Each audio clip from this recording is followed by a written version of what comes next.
Hi students, welcome back to my class. आज की class में हम लोग डिस्कस करेंगे crossing the floor.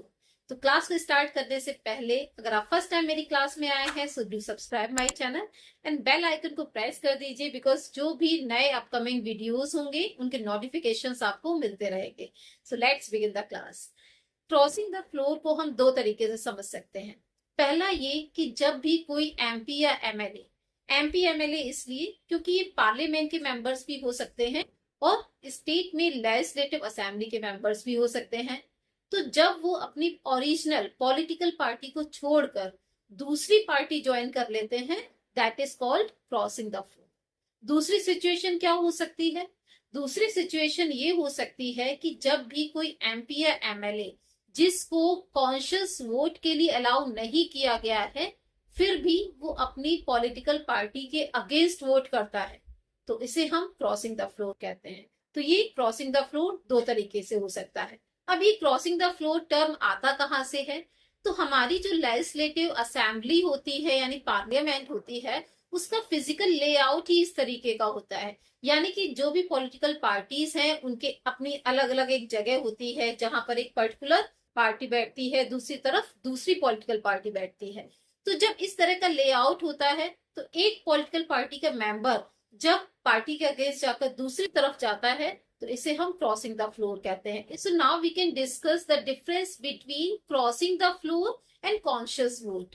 Conscious vote तब होता है जब पार्टी खुद अलाउ करती है अपने मेंबर्स को अपने अकॉर्डिंग वोट करने के लिए, यानी कि जो भी एमपी एमएलए हैं वो अपने व्यूज के अकॉर्डिंग या फिर उनकी जो भी कॉन्स्टिट्यूएंसी है उसके अकॉर्डिंग वो वोट कर सकते हैं।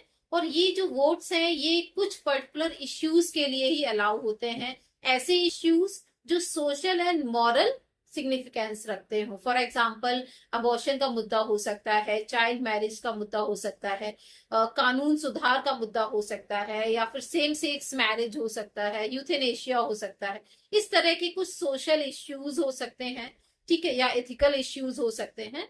तो उनको लेकर पार्टी खुद अलाउ करती है अपने मेंबर्स को फ्री वोट करने के लिए, यानी कि जो कॉन्शियस वोट है उसके लिए। अब बात करते हैं क्रॉसिंग द फ्लोर।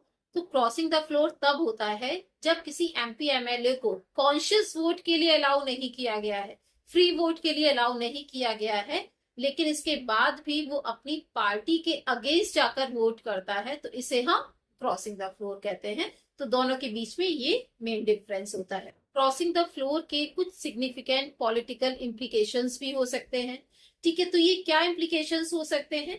3 पॉइंट्स में बात करेंगे।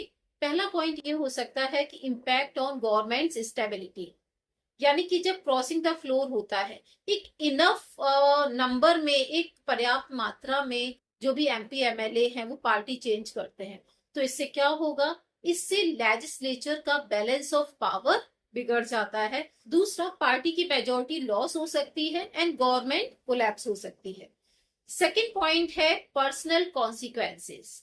अगर कोई भी एमपी एमएलए फ्लोर क्रॉस करता है तो यहाँ पर उसे अपनी ओरिजिनल पॉलिटिकल पार्टी की कुछ प्रतिक्रियाओं का सामना करना पड़ सकता है, यानी कुछ ना कुछ तो यहाँ पर वो रिएक्शन देगी ही।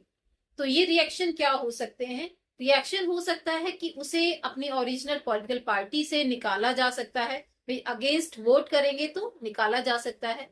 और क्या हो सकता है? किसी पार्लियामेंट्री कमेटी की पोस्ट से उसे हटाया जा सकता है। इसके अलावा पार्टी की तरफ से कुछ प्रतिबंध भी उसके ऊपर लगाए जा सकते हैं। Third point is voter reaction.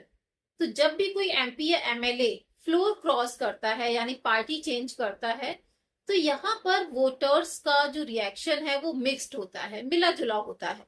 कुछ वोटर्स को यहाँ पर ये लगता है कि ये सैद्धांतिक एक उनका तरीका हो सकता है। दूसरा, कुछ वोटर्स को यहाँ पर ये भी लगता है कि ये उनके वोट के साथ विश्वासघात है।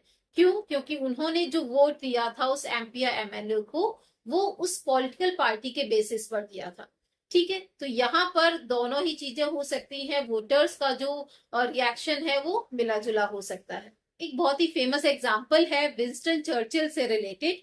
1904 में विंस्टन चर्चिल कंजर्वेटिव पार्टी से लिबरल पार्टी में शामिल हो गए थे एंड लेटर 1924 में वो वापस भी आ गए थे।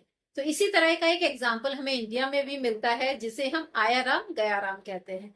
तो इसी तरह की और इन्फॉर्मेशन के लिए और वीडियोस के लिए मेरे चैनल को देखते रहिए, वीडियोस को शेयर करिए अपने फ्रेंड्स के साथ, कलीग्स के साथ।